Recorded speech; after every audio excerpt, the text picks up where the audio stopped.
Welcome to another episode of China Update, where I provide you guys with the most up-to-date political, economic and geostrategic analysis on the world's number 2 economy. My name is Tony. Let's jump in. Okay, happy Tuesday everybody. PRC debt will be a common theme this week.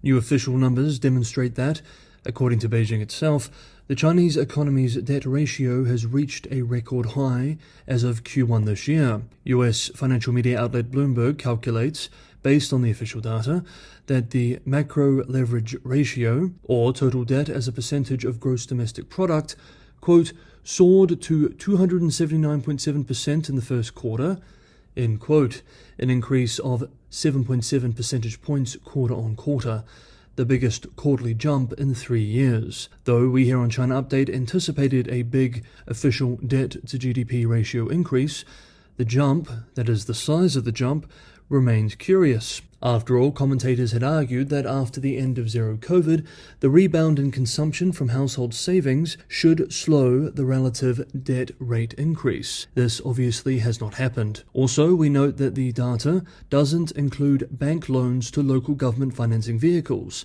and this is a critical point.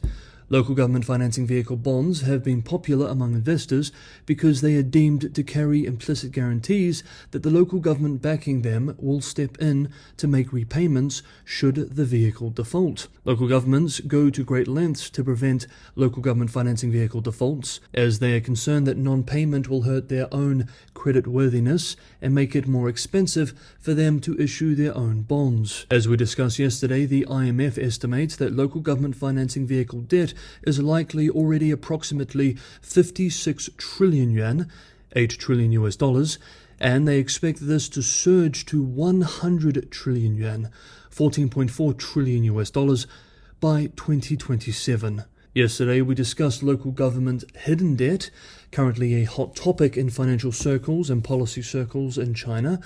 Today, Professor Michael Pettis made an observation on this topic, which supplements well our own discussions of the topic yesterday.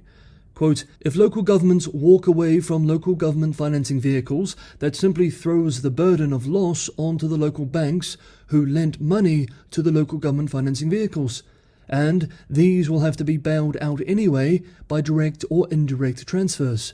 Those of us following China closely have known for over a decade that unrealistically high GDP growth targets could not fail but to create massive, unsustainable debt burdens for the local governments responsible for meeting these targets.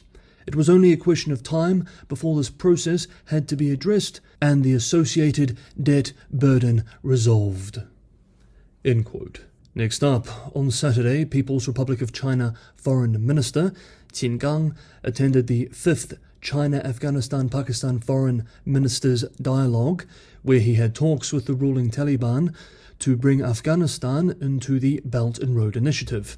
The three sides primarily discussed security and trade too, according to the readouts. Quote, the sides agreed to continue their humanitarian and economic assistance for the Afghan people and enhance development cooperation in Afghanistan, including through extension of CPEC to Afghanistan.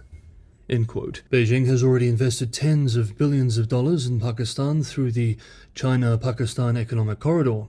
Much of this is in the form of roads, trains and ports. Regional stability in order to protect these investments is very much in Beijing's interests. And of course, Afghanistan shares a small border with the PRC. However, recent economic instability in Pakistan and other developing nations with high debt exposure to Chinese lenders has led to some domestic criticism regarding the wisdom of such high levels of lending. Some commentators also warn that large investments in Afghanistan would be much more risky. Energy security considerations may also be driving Beijing's Afghanistan policy. We remember back in January, Chinese and Afghan officials said that the state-run Xinjiang Central Asia Petroleum and Gas Company had agreed to drill for oil in Afghanistan. According to the Chinese Foreign Ministry, Qin Gang made 5 points during the trilateral talks. Now quoting the points. First, adhere to strategic autonomy and strengthen solidarity and mutual trust. Second, deepen security cooperation and safeguard regional peace. Third, advocate openness and inclusiveness and promote interconnected development. Fourth, pursue fairness and justice, and improve global governance. Fifth, enhance mechanism building with a long-term view. And it is not just in South Asia that the Foreign Ministry has been busy with. Next up, we look at diplomatic developments with the US, Europe, and Canada.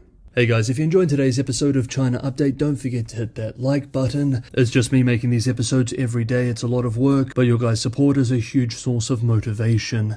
Subscribing and sharing is a huge help as well, and for those who can go the extra mile and help me keep the channel financially sustainable, Patreon and Buy Me a Coffee links are in the description below. Thank you so much, everybody, for the ongoing support. Okay, now let's move through several important diplomatic updates. Yesterday, Monday, Foreign Minister Qin Gang held his first meeting with US Ambassador Burns. The PRC Foreign Minister once again expressed the official Beijing position that the US is entirely to blame for the current state of the poor bilateral relationship, expressing, quote, "The top priority is to stabilize China-US relations. However, a series of erroneous words and deeds by the US side has undermined the hard-won positive momentum of China-US relations." End quote. State-run Global Times, in a piece about the meeting, expressed a similar view, writing that the talks will only lead to a more positive direction if, quote, "the Biden administration will react in correcting its erroneous deeds towards China, including strategic containment, high technology decoupling, and hurting China's core interests by playing the Taiwan card."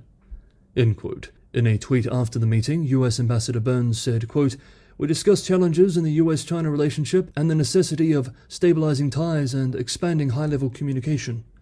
End quote. Many of the details of the meeting were not published, but some commentators hope that it may lay the groundwork for a possible Secretary of State Blinken visit, perhaps around the G7.